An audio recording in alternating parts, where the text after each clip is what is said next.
एक ही टाइम पावे, मतलब एक ही समय भोजन करते हैं।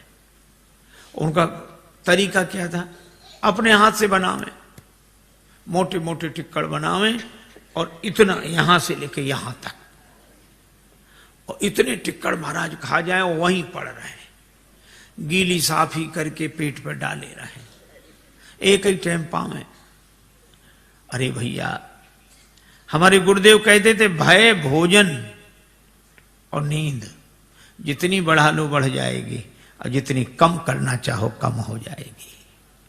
इसलिए उतना ही उचित मात्रा में, और उचित मात्रा पूछनी चाहिए, अनुभवी लोगों से पूछना चाहिए। कुछ लोग ऐसे ही दूरदर्शी होते। एक आदमी गया मरने, रेलगाड़ी की पटरी पर पड़ा। एक ने कहा भैया जिंदगी इतनी क्यों, मर काहे को रहा, क्यों मरने पड़ा? बोले बस निराश हो गए अब तो। अरे भैया ऐसा मत कर, बहुत समझाया। नहीं मरेंगे।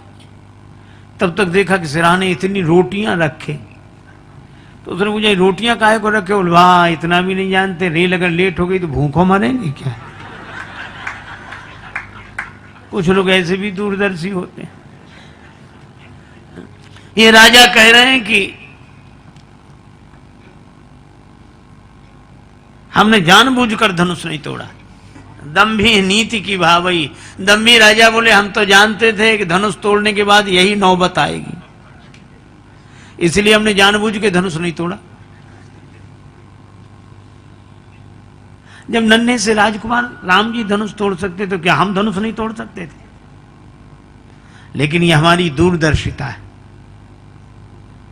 हम बच गए, राम जी फंस गए। हम पहले ही जानते थे यही होगा। श्री राम जी ने परशुराम जी के मन में प्रेरणा की कि इनका भी इलाज हो जाए जरा।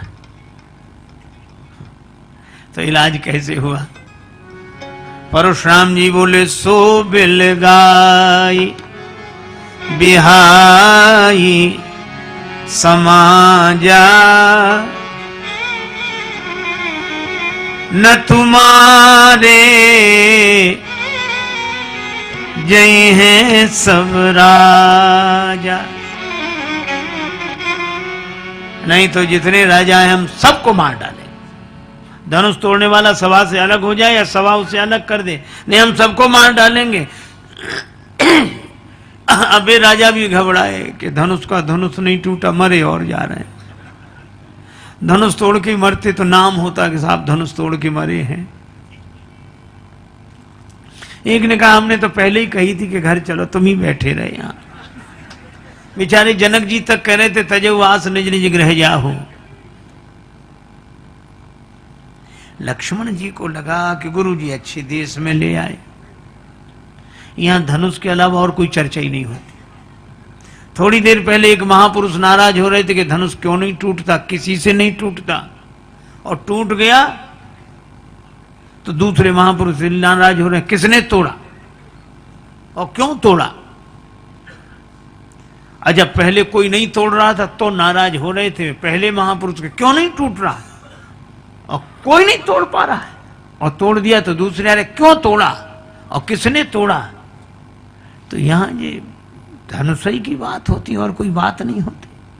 दो गुरु चेला खूब छक के भोजन किया भंडारे में।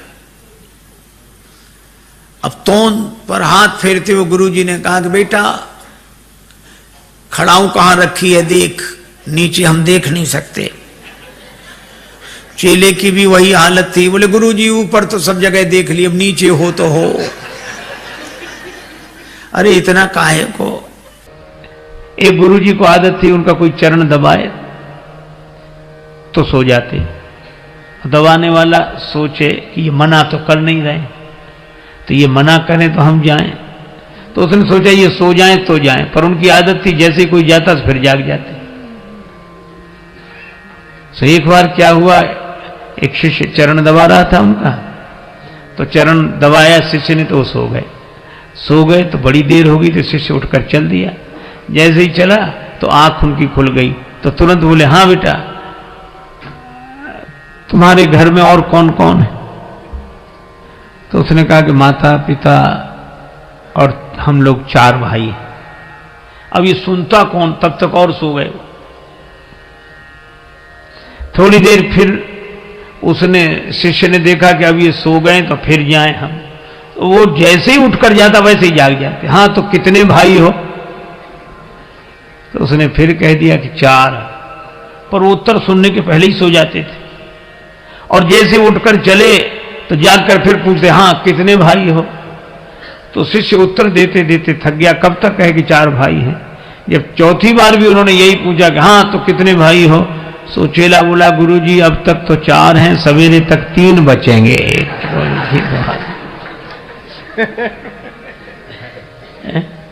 मुनिवर शयन बार बार गुरु आज्ञा, और सेवा हो तो राम जी की तरह। एक गुरु जी के पास ऐसे शिष्य, हे भगवान, नया नया चेला बनकर बैठा। अब गुरु जी छप्पर में बैठे, अंदर बाहर छप्पर, सामने मैदान। तो गुरु जी ने कहा कि बेटा वर्षा होने लगी है और गाय मैदान में बंधी हुई है, उसको बंधन से मुक्त करो ताकि वो भी छाया में आ जाए। शिष्य वहीं बैठे बैठे बोला, गुरु जी मुझ जैसा जीव क्या किसी को बंधन से मुक्त करेगा, जो स्वयं बंधन में हो। और बंधन से मुक्त करना किसी को तो आप जैसे महापुरुषों का काम है, हम क्या। क्षमा करें गुरुदेव, अनधिकार चेष्टा मुझसे न होगी। गुरुजी भी समझ गए चेला नहीं गुरु ही मिला है। गुरुजी गए, गाय को बंधन से मुक्त किया, फिर आकर अंदर बैठ गए। मन नहीं माना तो बोले, बेटा बाहर जाके देखो पानी बरस रहा है कि नहीं।